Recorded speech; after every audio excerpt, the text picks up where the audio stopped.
I believe in you. There we go. 3, 2, and 1. Well, Mayor Katie, we have made it to the end of 2020. Welcome back, Mayors Monday here, WSAU, WSAU.com. I mean, yeah, everything's happened, right? Everything's happened. What do we have to talk about? Oh my goodness. Everything has happened. When people ask me what the most surprising part of this is, I'm like, what is not surprising? Right? It's been a crazy year. Yeah, it certainly has. I mean, we've got a budget on the books. We've got vaccines. I mean, in the works, literally as we speak. People are going to start getting them here. Yes. In the next few days. And as you look outside, I mean, there's no snow on the ground, so you haven't gotten. So we're saving money. Yeah, you haven't gotten any complaints about that yet. I guess. I mean, where do we start? I suppose we'll start with the budget. I mean, now that you've been through that process as mayor, you've got some experience with it, but just give us an idea of what kind of relief that was and what people can look forward to in 21. Yeah, so that was the thing I was concerned about from day one coming in here was the budget. We just had no idea how COVID would affect us. We didn't know what we'd be getting from the federal government and from the state. So, day one, I was like, okay, we need to not fill the open positions yet. Let's just see where we're at. So that was kind of my mindset going in, is that I wanna make sure we're making the right decisions, and we're being, we're making the right decisions by being scarce and and not spending more than we can. So my direction to the department heads was, hey, don't ask for anything more than what you asked for last year.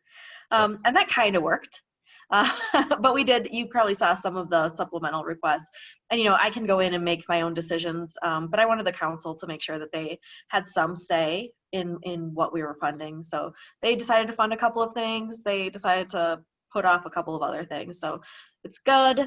I'm really excited about moving forward with strategic planning. As you know, that's kind of my thing. I'm excited about that. Excited about a new website. Excited about fixing up some more streets. So, some of the stuff that's not super sexy, we're doing it. That's what we do as a city. Right. I mean, we all know you've got the big projects in the works. The water plant is going to really start coming together next year. That's obviously going to be an expense there that is passed on to the users. We know we've got the new fire station. Those bills are gonna start coming due here pretty soon. So the city does have a certain level of debt that will need to be managed over the next few years. But I think, from my experience anyway, in working with government leaders, there's never a time where you don't have that as well. So that is something too that will need to be kind of watched as we've realized the effects of COVID too, correct? Yeah, and I would say, it's different for me coming from the county side where, debt is a dirty word, and we tried really hard not to do a lot of borrowing. And it's a different philosophy here.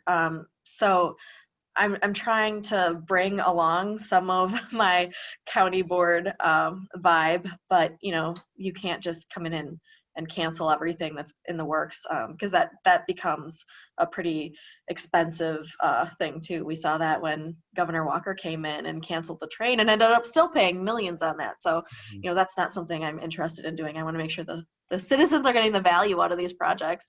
Yeah, absolutely. And some of them are needed projects. Some of them, we can have debates about them, 6 ways from Sunday sometimes as to what the level of need was. But the bottom line is they are going to get done, and they are going to be good for the long term for the residents, because, you'll be getting some better services and some higher quality services maybe in some cases. Yeah, and it's interesting with when you talk about the utilities too. I appointed John Robinson to the Utility Commission, and he's so smart when it comes to all of understanding about the environmental and things like that. And, he's looking ahead to some of those things that we should be looking out for, PFAS, for instance, like how should we be measuring this in our new facilities? So, we're looking ahead at what we should be thinking about as we move forward so that we're not reacting when the time comes. Yeah, and I know, again, that was one of your biggest concerns from day one. I think you and I talked about that on day one as well. So now that that's in the rearview mirror, do you feel like you have a pretty good feel for the budget process and what you're going to need to look out for in years 2 through 4. Yeah, there are a couple things I'd like to change about it. I always want to change, and next year will be my first full year here. And one of the things that I really wanted to do on the county side, but it's a little bit more difficult. But I think we can do it with the city. Is they have there are participation models for citizens where you can actually allow people to vote on things that may be happening through their neighborhood groups. So I'm looking at what that could look like. It seems like something I want to do because you hear a lot of people like, well, why don't you fix the road in front of my house? And then, or why don't you put this park in my neighborhood? So I think it'd be interesting to see what people come up with when given the opportunity to go through that budgeting process. So we'll see. I've seen those models work in other cities, but it might be a little bumpy, but we'll figure it out. Absolutely. I think that's something a lot of residents could be excited about Oh my gosh. going forward as well. I mean, neighborhood groups and things like that, that's the true grassroots level. Totally. Yeah. And actually, when I was in New York City for my previous job, they had these neighborhood meetings. They were very robust. And that's the kind of stuff they were doing. They were voting on these. And I know it's not super exciting to go to meetings when you're traveling, but that's one of the things I like to do. So I think it's a really neat opportunity. Yeah, absolutely. And as we mentioned before, looking outside, there's no snow on the ground right now. But that first big storm, it's got to be coming sometime, whether it's between the end of the month or now. It will give us an idea of what the streets department is going to look like going forward, and how ready are they to handle the winter load that's to come. Yeah, so they're ready. Their trucks are prepped. We had that snowfall while they were still collecting the leaves in a few months ago. So that was a little stressful for them. But now the leaves are collected. They're out of the road. So they're ready. I stopped by yesterday and talked to a couple people, and they were telling me they'll call me at 2 a.m. on that first snowfall to pick me up. So you might see me. During the first snowfall. Better you than I can tell you that. I'll tweet at you. Yeah, anyone who's listened in the mornings, I may hide it well, but no, I'm not somebody that likes to be up at 2-3 in the morning going full bore. But as you mentioned, the process, you got a chance to talk with people in the streets department, so you've got an idea of how that works as well. Financially, how is the city prepared to handle this? Obviously, you said it. We haven't had that first snowfall yet, so we are saving some money from that street maintenance lockbox for the end of the year. Yep. Yeah, I think we're doing well right now. Obviously, we're not spending money on that. So, but the team is busy doing other things. They're doing maintenance. They're doing some, even small crack filling and stuff like that they actually can get done while the streets are still clear. So everyone's busy getting ready, lots of maintenance happening. But I think everyone's ready. Yeah. They're hoping it doesn't happen on Christmas. That is true. So what does we can't have the visual of the salt pile, but give us an idea of what the salt pile looks like right now. Oh, it's enormous. I should actually go over there and take a picture and send it to you.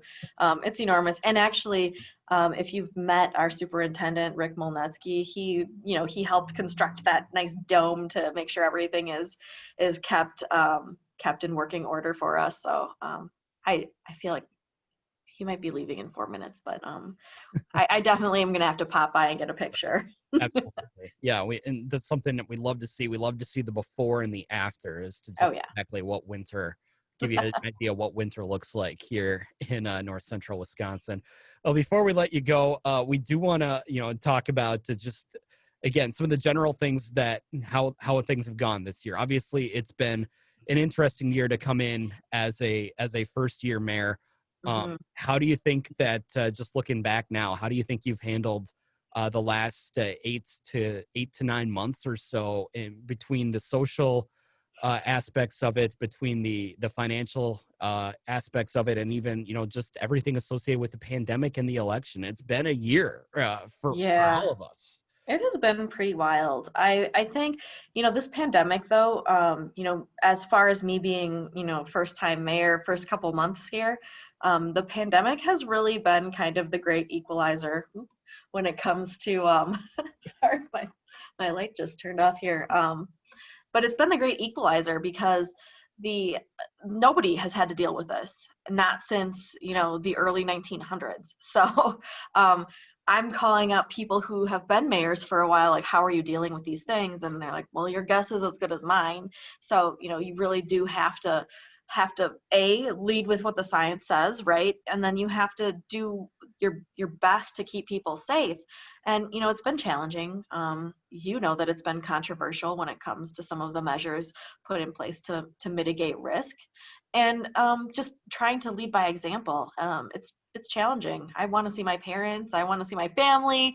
I I want to not have to wear a mask everywhere. But it's really important that we keep it up, even as we start to hear that the vaccine is coming. We're still going to have to keep wearing masks, socially distancing, washing our hands, and all of that as we continue. So, but overall, I guess it could have been boring, and it hasn't been. Right. We, I don't know. I feel like we kind of missed out on the presidential election feelings. Being in media in the past, it was always so exciting when we'd have all the different candidates and surrogates coming to visit. And we got some of that. We had President Trump and some of his folks come through. But really, we didn't have anyone from the Democratic side other than state representatives and things like that. So I think we missed out a little bit on that, but what are you going to do? Yeah, exactly. And as you mentioned, the pandemic and mitigating risk and things like that.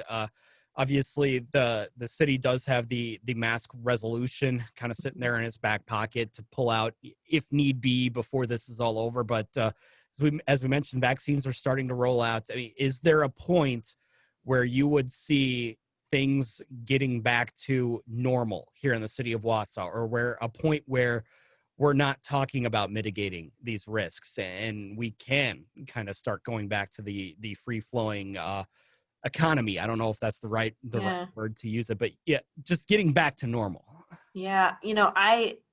I'm hopeful that some point next year we'll be able to feel kind of normal again. There are some people thinking that it's going to be right away in the beginning of the year, and I don't think it's going to be that, right? We're going to need to have many more people vaccinated against this in order to make it happen. But we've been through a lot together, and I think it's going to take a little bit of time for folks to feel comfortable kind of coming back, eating in restaurants instead of just taking out. I think over the summer we felt kind of normal because we could eat outside, we could be outside, and now as we kind of hunker down for the winter, we're kind of back to that struggle of being in close contact with others. So I'm hoping that by the time we hit summer next year, maybe we'll have some things that we can. Maybe there'll be a concert on the square. Maybe we'll have some WASA events happening. Right.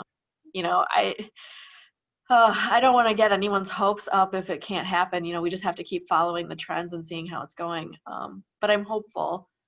I'm always hopeful. So I will still put you on the spot again because I work. I work in the media. That's my job. Yes. First concert on the square Oh my in gosh. 2021. Is there going to be some sort of special mayoral declaration, a big event, some declaration that this is over? We're back. Yeah, I really. So you've been following me. I've been proclaiming all kinds of things. Mm-hmm. So yes, definitely we'll proclaim. We'll make a big deal out of it. Yeah, I'm ready to make that. I wish I knew when that would be. I hope it's right away in June, right? Yeah. I'm not sure. I think we all do, but we will definitely look forward to whatever date that is, because I know for me, I'm looking forward to whenever the date is that I get over to the Twin Cities. I get to a Twins game. I get to a Minnesota United match. Oh man, sports, entertainment. Anything like that out under the lights in the Twin Cities, that's my sign that Yes. that's my celebration. So I think for a lot of people in Wausau, knowing that there could be something like that in the future would definitely be a great sign that we may be closer to the end than the beginning. Yes. Yes, but everyone's got to work together still, right? Like, let's keep doing it. Keep washing your hands and wearing your masks. Let's do it. All right. Well, we appreciate the time, Mary Katie. We look forward to what 2021 has in store, be that good, bad, or otherwise. Yes, maybe we'll have to come up with some resolutions here. Absolutely. Well, again, happy holidays, Merry Christmas. We'll look forward to chatting again in 2021. Thank you.